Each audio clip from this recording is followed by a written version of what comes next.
Mesdames et messieurs, bonsoir et bienvenue dans l'invité de la rédaction. 3,8, c'est le taux de croissance que prévoit la Banque africaine de développement pour le continent africain en 2024. Dans le dernier rapport de la BAD sur les performances et perspectives macroéconomiques de l'Afrique 2024, le Maroc se démarque comme un acteur central dans la région nord-africaine. Dans le royaume, qui devrait atteindre 3% et 3,9% en 2025, une performance qui s'explique par un regain d'investissement, une reprise vigoureuse du tourisme et une diversification économique efficace. Selon le rapport, le continent fait face à de nombreux obstacles, inflation, politique monétaire, dette et changement climatique entravent la dynamique de croissance. La BAD appelle à un équilibre délicat entre la consolidation monétaire et la stimulation économique qui soit adaptée aux réalités de chaque économie africaine.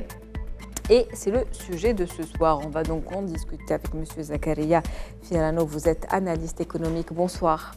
Bonsoir, merci pour l'invitation. Merci de l'avoir accepté. C'est toujours un plaisir de vous recevoir sur le plateau. Donc, la croissance du PIB réel au Maroc, selon ce rapport de la Banque africaine de développement, devrait avoisiner les 3,5% en tout cas en 2024 et 3,9% en 2025. D'abord, qu'est-ce que le PIB réel? Et ensuite, que pensez-vous de ces chiffres?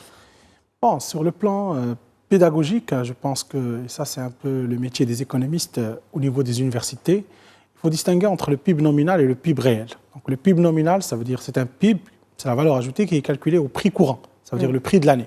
Ça veut dire qu'on ne retranche pas les effets inflationnistes qui peuvent toucher les prix au niveau de l'économie dans son ensemble. Alors, lorsque les économistes parlent de PIB nominal, ils sont en train de parler de la valeur ajoutée en termes de quantité produite par l'économie qui soit multipliée par le prix courant, ça veut dire le prix qu'on voit dans l'année. Et donc, automatiquement, le prix nominal, il retrace les effets inflationnistes, ça veut dire les effets prix qui ont touché la valeur ajoutée créée dans l'économie. Par contre, le PIB réel, généralement, on communique en matière de croissance et aussi en matière de perspective économique à travers le PIB réel. Ce PIB réel, ce qu'on appelle aussi le PIB en volume, il prend en considération, ou je dirais, il déflate en quelque sorte les indicateurs pour ne pas tenir compte de ce qu'on appelle les effets inflationnistes qui peuvent truquer, ou je dirais un peu masquer la réalité de la valeur ajoutée créée. Donc on a recours à utiliser ce qu'on appelle le PIB réel en retranchant, si je peux dire ça de façon plus simple, en retranchant ce qu'on appelle les effets inflationnistes ou en éliminant un peu l'effet inflationniste, ce qu'on appelle aussi en économie, dans le jargon économiste, déflater en quelque sorte le prix pour qu'il soit réel et décrivant vraiment la réalité de la production. Et comme je l'ai dit, lorsqu'on prend les prix courants qui sont touchés par les effets inflationnistes, parfois vous avez une valeur ajoutée qui est exorbitante uniquement parce que les prix sont là. Ce n'est pas parce qu'il y avait une création de valeur ajoutée ou une production.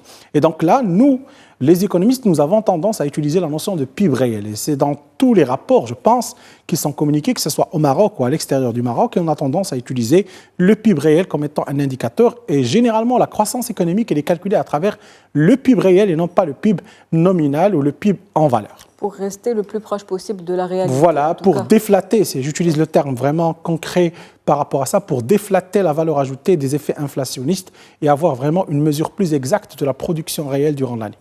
Et donc ces chiffres annoncés de croissance, en tout cas pour le Maroc, de 3,9%, 3,5% en 2024 et 3,9% en 2025, qu'en pensez-vous? Ce que je peux penser, c'est que je peux être, je dirais, pessimiste et optimiste. Optimiste, pourquoi? Parce que heureusement, l'Afrique fait des taux de croissance et le Maroc également fait des taux de croissance qui sont supérieurs à ce qu'on voit dans les pays développés et aussi les pays émergents. Ça, c'est un signal très important. Ça veut dire qu'il y a de la croissance qui est générée au Maroc et aussi en Afrique, mais en même temps, je vais être pessimiste parce que ces rythmes de croissance ne sont pas suffisants pour arriver à ce qu'on appelle une convergence économique. Et donc, lorsque je dis convergence économique, ça veut dire la convergence en termes de PIB par habitant. Parce que ce qui est important aujourd'hui, que ce soit pour le Maroc ou pour l'ensemble des pays qui sont dans l'Afrique, ce n'est pas mesuré en termes de croissance, ça veut dire l'évolution du PIB réel, mais mesuré à travers ce qu'on appelle le PIB par habitant. Il faut savoir que le Maroc ou plusieurs pays en Afrique et aussi les pays en développement, ils ont un PIB par habitant qui reste en deçà ou inférieur à ce qu'on peut remarquer dans les pays développés. Et donc, je serais positif en disant que la croissance, elle est positive, on est à des niveaux qui sont supérieurs aux pays développés. Pourquoi il y a ce paradoxe entre le PIB par habitant et le PIB Voilà, réel? le paradoxe, c'est le niveau de vie. Parce que finalement, pourquoi on fait de l'économie? Pourquoi ces gens parlent d'économie, parlent de croissance, parle de, je dirais aussi des indicateurs qui sont parfois complexes, comme le PIB réel, etc. Parce que simplement, on veut arriver à un objectif de l'économie, c'est d'arriver au bien-être. Ça veut dire que les consommateurs puissent bénéficier d'un climat en termes de consommation, d'investissement qui soit adéquat pour pouvoir arriver à ce bien-être, je dirais, des citoyens. Et donc, ce bien-être est mesuré par le revenu que peut toucher les citoyens. Aujourd'hui, par exemple, si je prends le Maroc, si on prend le PIB par habitant, on est à peu près, si je prends le dollar international, on est à 8 000 $ international par habitant, ce qui est normalement un niveau, je dirais, moyen, mais qui n'est pas comparable avec les pays développés. Et donc là, pour améliorer le bien-être des individus, il faut que le revenu par habitant, par tête d'habitant, soit supérieur à 16 000 $. Et c'était l'objectif qui a été transcrit dans le nouveau rapport sur le modèle de développement, où le nouveau modèle de développement arrivait à 16 000 $ international. Et donc, si on arrive à accroître le PIB par habitant, c'est là où le bien-être, je dirais, les citoyens, je vais le dire de façon très simple, ils sont dans une situation économique plus confortable, qui leur permet de devenir plus résilients, plus robustes par rapport aux fluctuations à l'international. Je prends un exemple. Par exemple, aux États-Unis, vous avez le PIB par habitant, il est supérieur à 30 000 $. Donc là, vous parlez un peu d'une économie qui est très développée. Donc le citoyen aura des conditions de vie qui seront peut-être meilleurs en termes, je dirais, relatifs, pas absolus, seront meilleurs que des pays qui sont à des niveaux de revenus inférieurs. Et donc, je reviens à votre question. On peut être positif. Si on regarde les taux de croissance, on va s'applaudir en dire que l'Afrique, elle fait maintenant les deuxièmes meilleurs taux de croissance après l'Asie, donc ce qui est très favorable selon les conditions qu'on voit, les conditions géopolitiques, les conditions économiques qui sont défavorables et moroses à l'international. Mais en même temps, nous avons besoin de plus de croissance parce que les défis que court l'Afrique ou que court aussi le Maroc sont des défis énormes et qui doivent, je dirais, être accélérés pour arriver à ce phénomène de rattrapage. Il ne faut pas oublier que les économistes parlent de ce qu'on appelle la convergence. Ça veut dire quoi la convergence? Ça veut dire la convergence économique. Ça veut dire qu'il faut que les économies qui sont faibles en termes de revenus ou qui sont en revenu moyen, ils doivent accélérer leur rythme de croissance pour arriver au train des pays qui sont développés. Ça, on ne peut pas le faire si on est toujours à des taux de croissance qui sont inférieurs de 6%. Il nous faut des rythmes de croissance qui sont entre 6 à 8% pour arriver à ce phénomène de convergence. Donc on a de bonnes performances, mais il faut aller encore plus loin. Oui, tout à fait. C'est l'objectif. Parce que et puis il y a ce parallèle, comme vous dites, entre croissance et pouvoir d'achat qui ne vont pas toujours de pair. C'est normal, parce que c'est ce que j'ai dit tout à l'heure, c'est que le pouvoir d'achat, on le mesure à travers le PIB par habitant. Ça veut dire combien chaque citoyen il touche en termes de valeur ajoutée créée dans le pays. Maintenant, ce PIB reste malheureusement en Afrique dans des pays qui restent très très faibles, avec une certaine hétérogénéité. Attention, il ne faut pas comparer le Maroc ou l'Afrique du Sud ou d'autres pays avec les autres pays qui sont dans... Il y a des pays qui sont pauvres, qui sont très très faibles. Et donc là, si on veut parler de bien-être, c'est d'autres indicateurs que de parler de croissance. D'accord. Vous parlez tout à l'heure d'un taux minimum qui devrait avoisiner les 6%, en tout cas si on veut vraiment... Pour la convergence, oui. Et aller dans la cadence qu'il faut pour pouvoir justement répondre à ces objectifs de 16 000 $. Vous avez dit de PIB par habitant, en tout cas. Pour le nouveau modèle de développement, c'est ce que j'ai dit. Hein. Mais on aimerait avoir plus. Pour être un pays émergent, il faut dépasser les 20 000. Mais justement, dans ce rapport, on parle que de 15 pays africains, dont le Maroc, qui ont enregistré une croissance qui est supérieure à 5%. Donc on est bien sur la bonne voie dans tous les cas au Maroc. Tout à fait. Bon, j'ai dit que oui, nous avons des taux de croissance qui sont élevés, mais qui demeurent, je dirais, pour les années qui vont venir, entachés d'incertitudes. Il ne faut pas oublier que le rapport de la Banque mondiale, il parle un peu des perspectives 2024-2025. Mais il souligne également qu'il y a un niveau d'incertitude qui est très élevé, dépendamment de ce qui se passe au niveau international et aussi dépendamment des conditions internes au niveau de l'Afrique. Certainement, le Maroc est parmi les pays qui enregistrent un taux de croissance qui est très favorable. Comment on peut expliquer cette performance au Maroc aujourd'hui? Quel secteur porte aujourd'hui cette croissance? Pour le Maroc a l'avantage d'avoir une économie qui est diversifiée. Donc, à l'encontre des pays qu'on voit un peu en Afrique. Parce qu'en Afrique, nous arrivons à une moyenne à peu près de 3,6 et 3,8, je pense, pour l'année à venir, pour cette année. 3,8. Donc là, la plupart des pays, ils tablent sur deux secteurs. Vous avez les infrastructures, ça veut dire l'investissement en termes d'infrastructures, et vous avez également le secteur minier, ça veut dire le secteur primaire.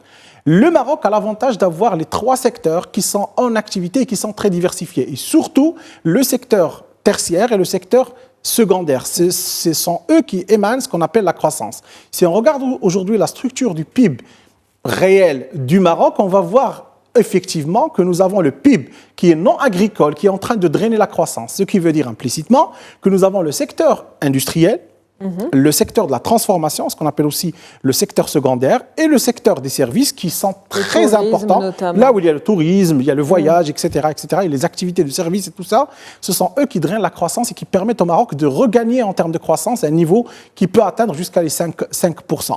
Et dans cette configuration, elle est particulière pour le Maroc. Peut-être, oui, il y a l'Afrique du Sud qui fait la même chose, il y a d'autres pays qui font la même chose, mais la particularité du Maroc, c'est qu'il est diversifié dans sa façon avec laquelle il construit sa valeur ajoutée ou son PIB réel. Une économie diversifiée donc au Maroc, mais le rapport parle également d'investissement et de climat des affaires qui est aussi très bon au Maroc. Qu'est-ce que vous pouvez dire sur ce climat des affaires et ces investissements avec tous les projets colossaux aujourd'hui en cours?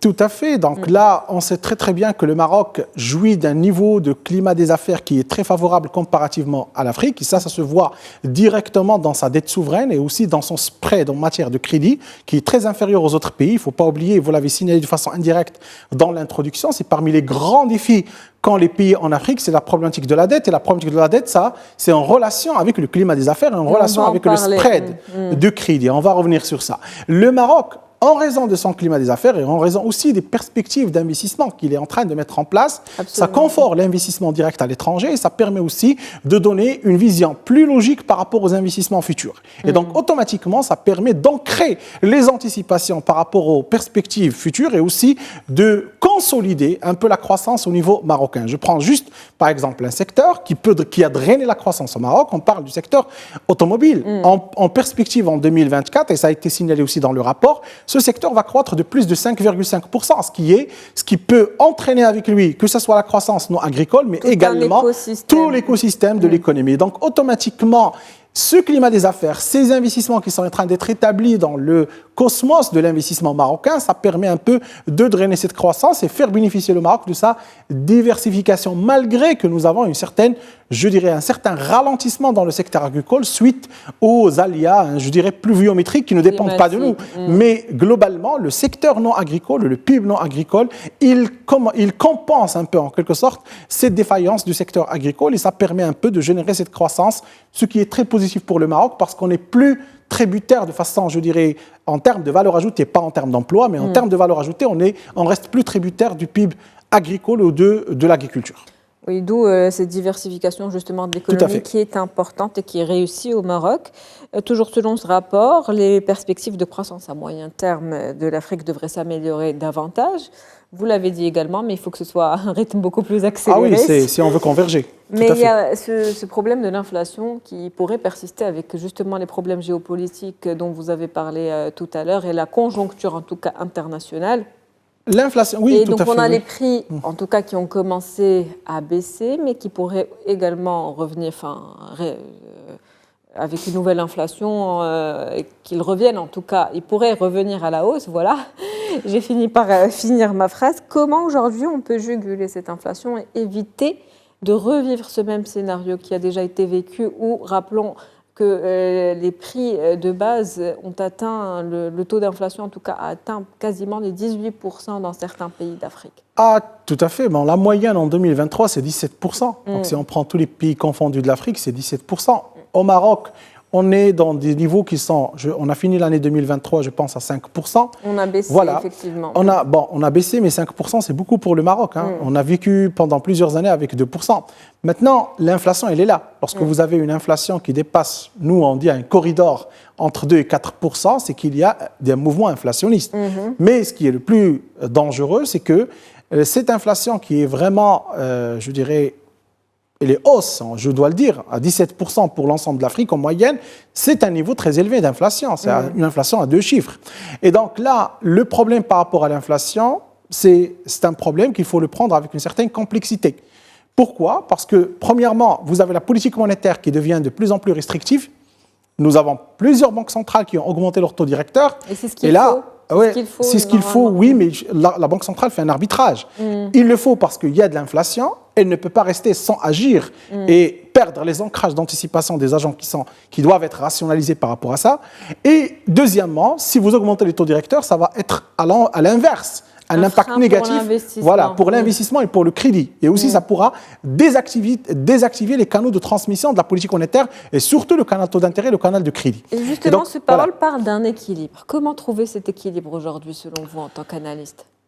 Comment trouver un équilibre? Bon, ça c'est très complexe. Maintenant, je crois que l'équilibre le plus important, il ne doit pas se faire uniquement par la politique monétaire. Ça devra se faire aussi par la politique budgétaire.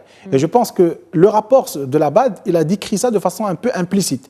Comment? Il a décrit ça en faisant assinuation de façon indirecte. Je comprends la question politique dans ça. Il faut arriver à faire un jonglage de la policy mix entre la politique monétaire et la politique budgétaire. Et également, il faudra réfléchir davantage en Afrique à ce qu'on appelle les régimes de change et la mobilité de capitaux. Peut-être que les réformes structurelles qui sont en train d'être mises en place en Afrique, que ce soit la zone de libre-échange, que ce soit les investissements qui vont être mis en matière de, lorsque je parle de l'océan Atlantique, etc., ça veut dire cette configuration qui va rassembler les pays africains et qui va un peu abolir les freins de mobilité des capitaux, mobilité de personnes et surtout mobilité des matières et du commerce à la zone ZLECAf, ça va permettre un peu de réduire les pressions sur la politique monétaire et sur la politique budgétaire. Pourquoi? Parce qu'aujourd'hui, je ne peux pas demander uniquement à la politique monétaire de ne pas réagir ou de réagir parce que la politique monétaire, elle répond par rapport à l'inflation, c'est son objectif primaire. Et aujourd'hui, tant que l'inflation est élevée, ça veut dire on est à 2 chiffres, la politique monétaire, moi je crois qu'elle va rester restrictive. Ça veut dire on est loin, je pense qu'il faut prendre 2 ou 3 ans pour revenir à une politique monétaire qui va réduire les taux d'intérêt. Ce n'est pas, je dirais, dans le panier de choix des banques centrales africaines. Deuxième élément très important, je pense que la politique budgétaire devra être encore plus proactif, parce que généralement, sur le plan théorique, nous les économistes, on sait que la politique monétaire et la politique budgétaire, elles sont généralement en contradiction. Une est restrictive, l'autre elle est expansionniste. Et si l'autre est restrictive, l'autre doit devenir expansionniste. Et donc, dans ce sens-là, je crois que si la politique monétaire est restrictive aujourd'hui, il faut que la politique budgétaire devienne de plus en plus flexible et plus en plus expansionniste. Si on arrive à avoir je dirais, cette relation de policy mixte entre les deux, ça pourra réussir à contrôler l'inflation et aussi à relancer la croissance. Mais demander... C'est le cas aujourd'hui? Est-ce que c'est le cas dans Ce n'est pas le cas aujourd'hui parce que nous sommes toujours dans une situation qui est d'incertitude. Les banques centrales ne vont pas réagir parce qu'on ne sait pas ce qui va se passer au niveau européen, la problématique russe-Ukraine. On ne sait pas ce qui va se passer en Moyen-Orient. Et il y a aussi des tractations au niveau du transport international. Nous avons des coûts qui sont en train d'augmenter et il y a un changement des chemins du commerce international et tout ça peut peser de façon lourde sur les coûts d'importation et aussi sur les prix des matières premières et les prix à l'international. Et donc, dans cette situation d'incertitude, je pense que la politique monétaire et la politique budgétaire vont être vraiment dans une situation d'attentisme pendant, prudence, attentisme, d'accalmie pendant quelques temps, je pense 3 à 6 mois, pour voir un peu comment la conjoncture va se développer. Donc, mais ce qui est important, 2024 aujourd'hui, elle est plutôt floue. On ne peut pas faire vraiment de prévision. Vous savez, ce qui est certain, c'est l'incertain. C'est ce qu'on sait aujourd'hui. Nous sommes passés par plusieurs crises. Il y avait la crise de la Covid-19, on est sorti de la crise de la Covid-19. On pensait que l'année 2021-22 vont être les années de reprise, de relance. On est rentré dans une situation de conflit en Europe qui a, je dirais, détruit un peu le commerce international comme on le connaissait. On est aujourd'hui dans une situation de conflit nouvelle qui est en train de se manifester au Moyen-Orient. Et donc là, c'est l'incertitude qui règne. Et c'est dit un peu dans les premières phrases du rapport de la BAD, c'est dit clairement, on est dans une situation d'incertitude malgré que la croissance en Afrique est la 2e dans le monde.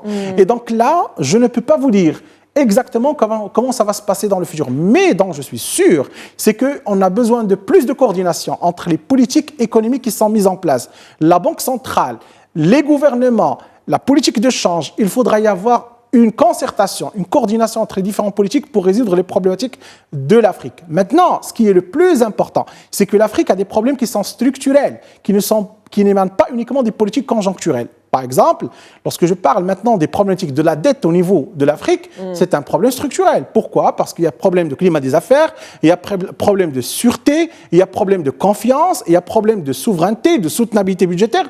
Tous ces éléments-là, ça complique en quelque sorte les actions et aussi la mise en œuvre des politiques conjoncturelle de stabilisation macroéconomique. Justement, le rapport parle d'une réforme de gouvernance économique en Afrique qui est nécessaire aujourd'hui. Tout à fait. Lorsqu'on parle de gouvernance... Ça rejoint un peu ce que vous dites. Oui, ça rejoint parce que lorsqu'on parle de gouvernance, on est en train de parler de soutenabilité budgétaire, comment se font les budgets des États. On est en train de parler aussi de la structure de l'économie. J'ai dit tout à l'heure, au début, j'ai dit que la structure économique des pays africains, si on enlève le Maroc et l'Afrique du Sud, l'Égypte, etc., on va trouver que, ça veut dire les pays qui sont les plus développés en Afrique comparativement, on va trouver qu'il n'y a que le secteur minier, ça veut dire l'extraction des richesses naturelles, et nous avons les investissements dans l'infrastructure. Et donc cette structure économique, elle est dépendante de la gouvernance. Et cette gouvernance, elle est tributaire aussi du climat des affaires, elle est tributaire aussi des problématiques structurelles de la société africaine, etc. Et donc si on n'arrive pas à résoudre de façon plus complète les problèmes structurels, les politiques de stabilisation ne pourront servir à rien. Et moi je comprends les banques centrales, ils sont dans une situation embarrassante. À la fois, ils doivent être proactifs pour la croissance et à la fois, ils doivent être restrictifs pour l'inflation. Et donc, la situation des gouverneurs, moi, je les comprends, c'est un peu délicate. Voilà, c'est un équilibre difficile, c'est une équation délicate à mettre en place. Et surtout, si vous êtes devant l'incertitude, regardez les prévisions qui sont élaborées par les banques centrales. Lorsqu'on regarde leur fin de charte, ou je dirais la prévision avec incertitude, vous allez voir que l'incertitude est à la hausse. Ça veut dire qu'on s'attend à ce que l'inflation augmente plus qu'elle va se réduire dans le futur, surtout si on introduit les paramètres d'instabilité. Espérons tout de même, restons positifs. Voilà, espérons tout de même que ça va aller dans le sens inverse, la tendance va s'inverser. Tout à fait. Mais avant de finir, parce qu'il ne nous reste même pas une trentaine de secondes, mais j'aimerais vous donner l'occasion de parler aussi de l'emploi, parce que vous en avez parlé tout à l'heure, et de ce paradoxe qui est aujourd'hui entre croissance justement en Afrique, mais aussi manque en tout cas ou perte d'emploi, ou pas assez de création d'emplois. Très bien, je vais le dire très rapidement, il faut que l'Afrique, et surtout le Maroc, je suis marocain, je défends le Maroc, il faut que l'Afrique et le Maroc sortent du paradigme de la croissance sans emploi, faire la croissance pour l'emploi. Ce sont deux termes économiques ou deux théories différentes. Il faut qu'on sorte de ça. Les régimes de croissance qui ont été adoptés en Afrique et au Maroc, ce sont des régimes qu'on appelle, nous, croissance sans emploi. Et il y a de la croissance, mais il n'y aura jamais de l'emploi. Pourquoi ? Parce que c'est un choix par lequel on rentre dans les industries et dans les filières de production. Dans les pays développés qui n'ont pas de problématiques d'emploi, ils ont ce qu'on appelle la croissance pour l'emploi. Et là, c'est quoi la différence ? C'est que dans les pays développés, vous allez trouver que l'économie, elle rentre dans toute la branche de production.